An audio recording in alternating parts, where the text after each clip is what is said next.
Let's go. Welcome to the Trusted Leader Show. I'm your host, David Horsager. Join me as I sit down with influential leaders from around the world to discuss why leaders and organizations fail, top tactics for high performance, and how you can become an even more trusted leader.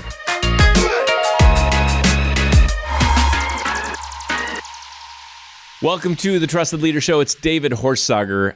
I rarely ask a guest back, but his new report is out. It's called Navigating Disruptive Business Trends for 2022. It's got some brilliant, mind-bending thoughts and ideas in it. His name is Joel Block. Joel, thanks for being here.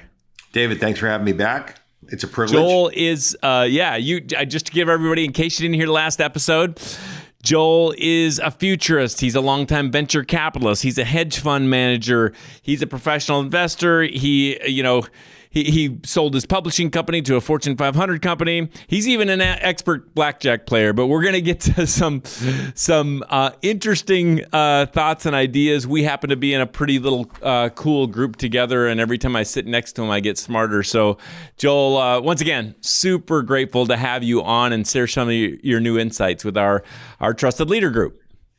Awesome. Well, listen, fire away. Whatever you want to discuss, I'm here to make it happen. Well, I want to take a look at this. So, and we're going to give everybody in a few moments access to this trend report, Navigating Disruptive Business Trends for 2020. But, we talk about trust. We deal in trust. A whole lot of this has overlap, and it's really interesting around trust. But I want to jump into that first one. Number one, when we just get into all these trends, they're very interesting. One of them is cryptocurrency is the future of money. Just a quick overview. We've been talking about this for a while. People are going to have to shift how they think about the future of trust. In fact, trust can go up with things like blockchain and so forth, when some people think, yeah, but there's less trust because of technology, because of cybersecurity issues. Trust can go up, trust can go down with technology. But tell us what you learned and what you're sharing about this first idea I saw in the trend report. Yeah, well, first of all, I circulate with Wall Street people. I'm in a Wall Street business. And so this is just kind of what I hear down the halls of the places where I go. And I bring this back to my clients, friends of our firm, friends like yours, David. And it's clear and obvious to me that cryptocurrency, which I'm very bullish on cryptocurrency, although the markets are very much down now. It's a very speculative market. It's a very new market. But it's on the way to being something that is extremely dramatic. The breakthrough in Bitcoin, well, people don't understand. And first, let me tell you that cryptocurrency and Bitcoin are not the same. Bitcoin is one coin, and there are about 16,000 different coins that are out there. So you only maybe heard of one or two, but there are lots and lots of ones. And what these little things are, they're really software tools. And these little software tools, each one's designed to do a different job. So some of them are really good at protecting art. Some are really great for sports, or some are great for gaming, or some are great for doing transactions. So there's all different kinds of tools that have been built, and they're built on this blockchain. And the blockchain is about the highest quality technology we have for recording things in a permanent way. It's like a king-size Excel spreadsheet that just is really secure, with notaries that are locking down every cell every minute. It's a really. This is really hard, by the way, for people to understand. In fact, we'll try to get there's a couple of videos online. If you really haven't studied blockchain or cryptocurrency, Kent can put them in the show notes, because people have to get their mind around these things, and they better do it fast, because it's here to stay. As you'll say, I got to just tell you, Joel, my now 17-year-old, he started mining Ethereum 3 years ago on our computer, on one of our computers at home. But so tell us more. Well, so listen, I'm not a technical person. I mean, so I don't mean to, use a lot of fancy language, because it's not. I'm doing my best not to use fancy language. But the bottom line is that the technology has gotten to the point where the machinery is trustable by human beings to resolve certain kinds of situations. In fact, it's more trustable than people are in many cases, because it follows a very specific set of rules. And so the United States government has been dragging its feet. It really doesn't want to do it. In fact, one of the things that's amazing about this is that credit card companies are worried that they're going to get blown out of the water, as are the investment banks, the big Wall Street firms. All these companies are worried they're going to be blown out of the water. And consequently, all of those firms are the ones that are making giant investments in cryptocurrency, because it's the way they're protecting themselves. So you kind of could watch the pattern that the travel agents got blown up in the 90s when the internet came on. These guys are next, the Wall Street guys. They're next, and so they're really working hard. And the United States government is dragging its feet. It really doesn't want to move on to this currency because it doesn't understand it. It's having a hard time with it. But the long and the short is, whether we like it or not, in the next 15 or so years, I believe we're going to be using cryptocurrency. We're not going to be using dollar bills anymore. And the reason is our trading partners are going to force us into it. Other countries internationally are way ahead of us. Listen, we took the lead. We are the lead company, the lead country when it came to the internet. We're not taking the lead on this. Other countries are, and we're going to be dragged into it whether we like it or not.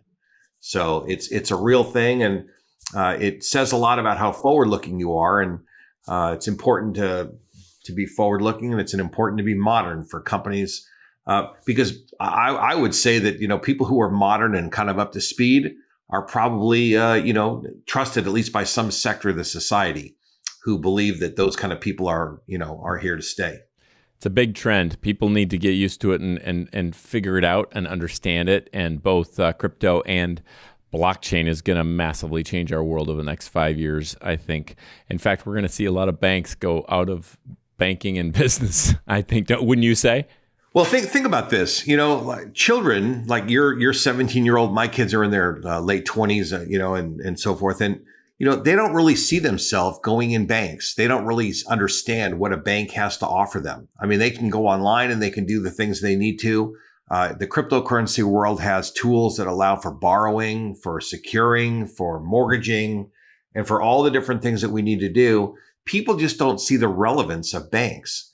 And banks are really struggling with this. I mean, this is a really big problem. And as young people kind of become more important in our society and make important decisions and can start controlling money, these institutions that have been around for a long time are really at risk. And they're not doing a good job of being forward-looking. Mm-hmm. Let's take a look at a couple more. And once again, Kent will put it right in the show notes. You see it in the show notes below here, trustedleadershow.com. There is, you can text TREND to 72000, or you can see that there is a QR code. Just take a snapshot and you can get the full Trends report, but let's get a little more inside scoop on it. I think under the human capital portion, you put this: the big dog in human capital is holism. What does that mean for us? I look at this, I look at the world and I think to myself, in the early 1900s, Upton Sinclair wrote The Jungle about the meatpacking industry and how people were losing fingers and toes and all these terrible things were happening. And, laws started being passed and rules started being made about taking better care of workers.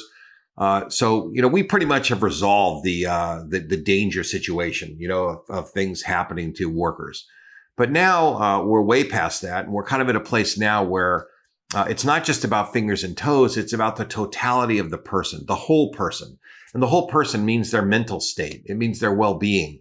We like people of color. We like people of different genders, people of different religions, people that have different opinions about whatever those things are about themselves and other things. And we're sort of learning to embrace difference. We're sort of learning to embrace just the world in a different way than we might have. Let me just pause for a second, Joel, on that notion, because I think you're right. But I'll just say but really quickly, because on one hand, we're learning to embrace people of differences, and we're looking at, a lot of businesses are trying to look at equity and whole person and mental health issues and all these things. And yet we might have the most kind of polar, divided nation we've ever had, with people unable to see the other's point of view, and you have this kind of weird dichotomy of people are unwilling to look at another person's point of view, and yet we're trying to make a space that is psychologically safe and safe in other ways for all people. How do you kind of blend those? I would explain that in two ways. First, politicians. Politicians make money when we don't get along. They retain power by keeping us divided. If we all got along, we wouldn't need them very much. The second thing is the media. The media makes money. If it bleeds, it leads. And that's just the way it works in the media business. I sold my publishing company to a media company, so I understand the media business quite well. they don't lead the news with a Boy Scout walked a lady across the street. Old ladies don't get walked across the street. And they don't do things about Girl Scouts delivering cookies. That's just not what people see in Los Angeles, where I am. It's shootings and car crashes and chases and homeless attacks. And I mean, it's horrible. It's just horrible. But then you have a hurricane in Houston a couple of years ago, and people of all colors, media and politicians aside, came together. They helped each other. They worked together. They cleaned up the problems that they had, and they made their city better. And I think that we have some forces at work that really have a vested interest, a hidden agenda to keep us from really getting along. I think left to our own devices, most of us would get along pretty well. Hey everyone, a quick interruption here to share some big news. April 12th through the 14th, you are invited to the Trusted Leaders Summit. What makes a powerful event is bringing together amazing people in a way that actually makes an impact in the world. We're talking about a get-together that is packed with immediately useful content. You'll hear from top leaders like John Foley, the former lead solo pilot for the Blue Angels, Harvard professor Alison Shapira, and more incredible global experts. Get your tickets before they're gone at trustedleadersummit.com and join us in becoming even more trusted leaders. We can't wait to see you there. Tell me this. Give me one idea before I jump to another trend under the holism idea that CEOs should think about that's going to matter over the next decade as far as holism is concerned. The one thing that I keep hearing that I really like, I like this concept of psychological safety. It's not a real sexy concept, but I'll tell you this. We need alternative ideas because a lot of times CEOs live in an echo chamber. And the only way you get out of that echo chamber is inviting people into to the table and inviting people's ideas. And if you chastise those people, you embarrass those people, if you harass those people, they're not going to step forward and give you their ideas. Some ideas are going to be ridiculous. Maybe they don't thoroughly understand the situation, but don't laugh at people. Continue to encourage their great ideas because you never know which one of those ideas. Remember, I come from the venture capital world, and some of the craziest ideas are the ones that make the most money. Some of the ideas that people laugh at the hardest are the ones that make billionaires. And companies need to remember that. And if you chastise your people, if you don't create an environment where they feel safe, comfortable, and welcome, then they're just not going to participate. No doubt about it. In fact, we equate psychological safety with trust. If you don't create a high trust environment, people can't be their best. And of course, creativity and innovation tanks dramatically because they're unwilling to share fresh, new, different ideas.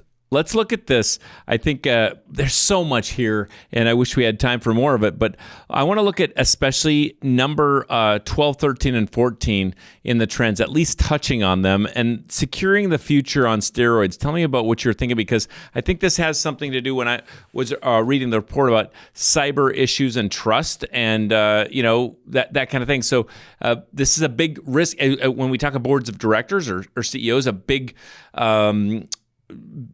worry of senior leaders is losing trust because of the risk of cybersecurity issues. This has a lot to do with the weak link. And, we live in a world where we're increasingly dependent on computers.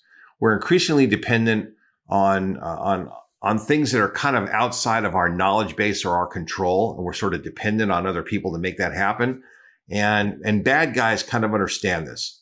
And so what bad guys are able to do is call people inside of our organizations, ask them questions, learn about us, sneak around. A lot of this information is already on social media, and they're able to break into our networks in the most surprising of ways. And believe it or not, most of it's not hacking. Most of it's not computer generated.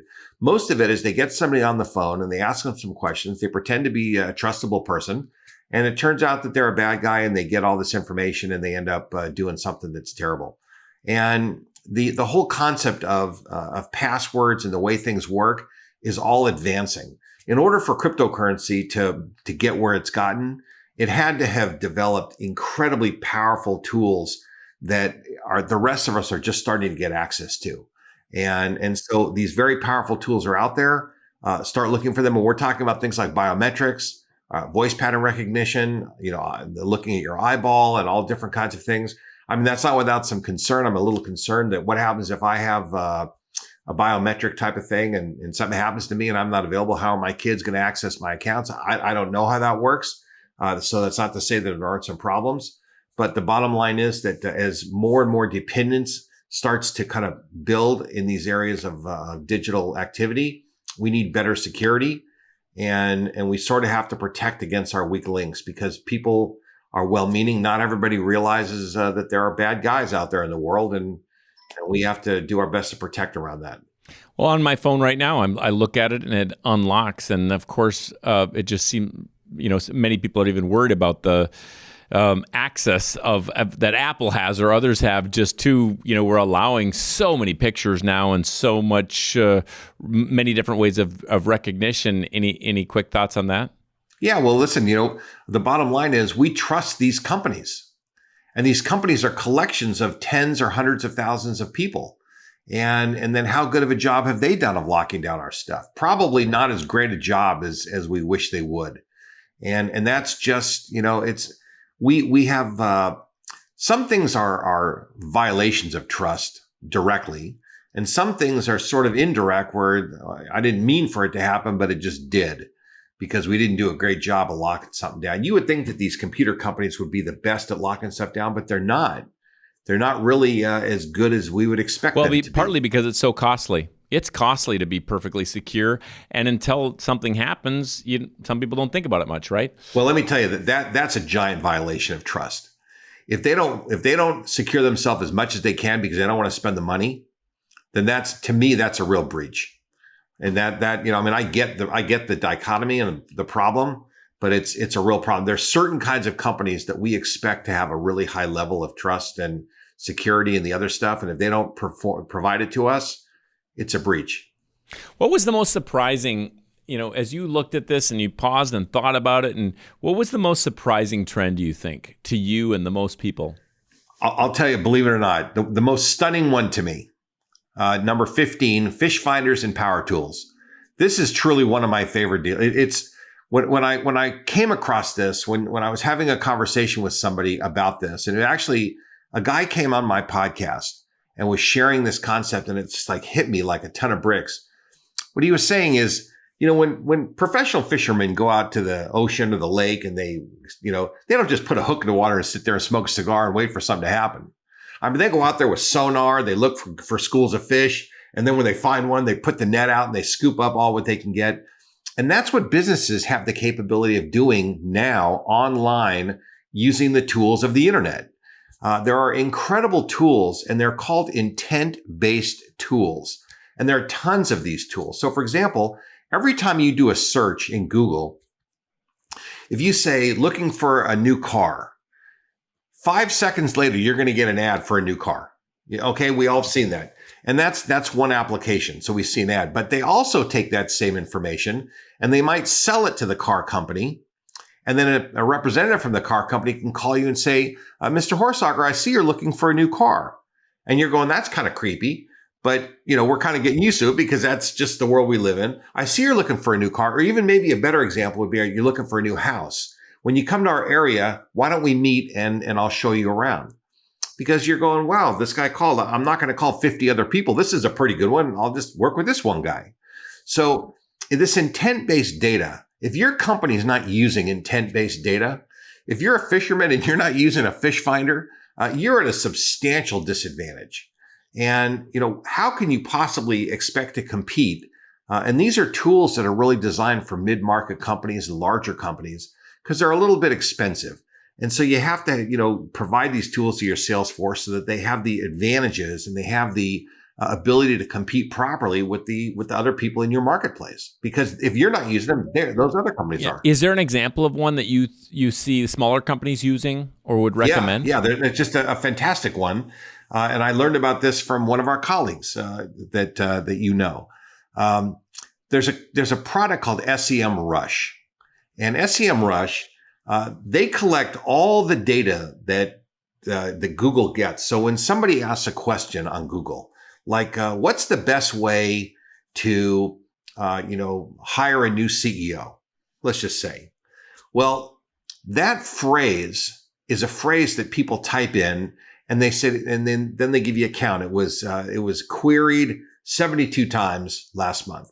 Well, if you could make a video, or if you could write a paper, or you could do something and use that exact phrase, what's the best way to find a new CEO?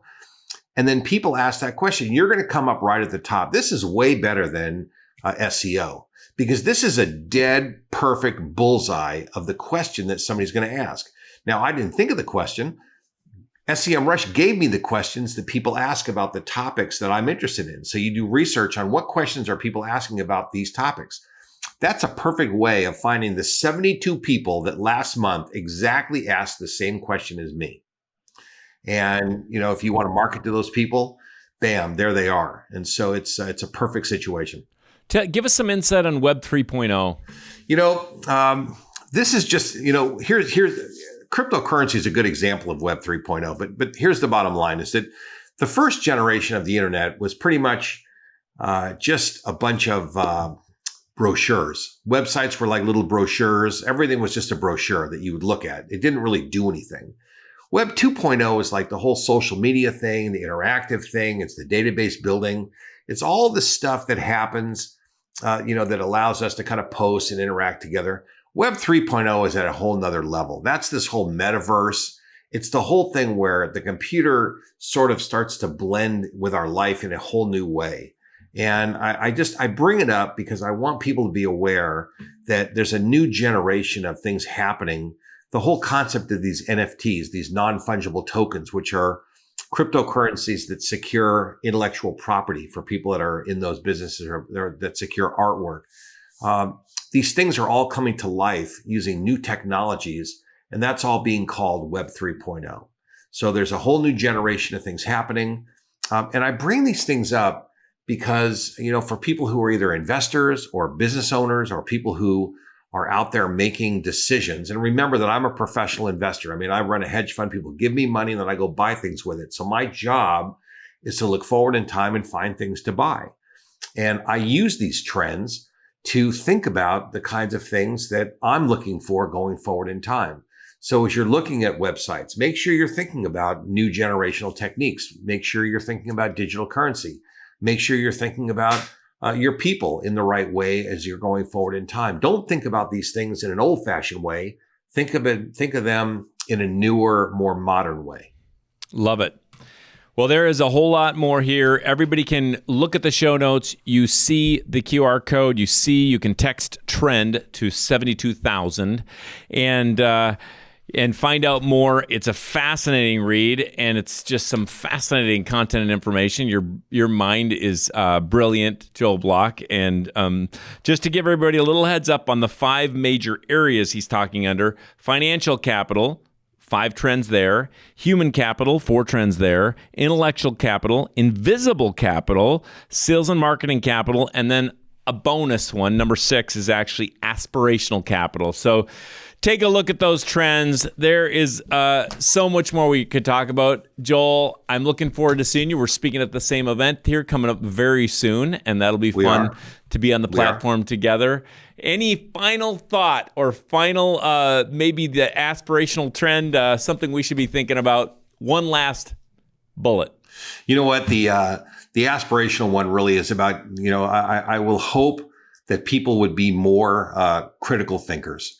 The world is so complicated that we just take the first idea we hear, we take the first news report we read or listen to, and we just take it at face value.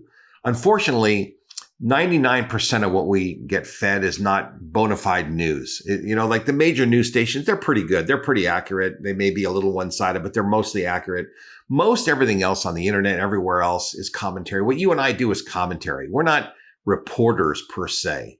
And so I just hope that people could be a little bit more critical in the way that they think and really make good decisions for what makes sense for themselves, their families, their communities. And I always, just like to say that, we need to look forward because that's where our future is. I love it. Look forward because that's where our future is. I have to give a quote from my brother, who I admire a lot, 11 years older than me, an economist. But I'll never forget when he said, I think he wrote this too, but we're in a more critical world than we've ever been in without the ability to critically think. So that there's some truth to that. We have to be better at being not so just divisively critical, but we have to be better critical thinkers. Well, the future is ahead, so we have to look at the future. Thanks for taking us there, Joel, and thanks for being my friend. That's been the Trusted Leader Show. Until next time, stay trusted.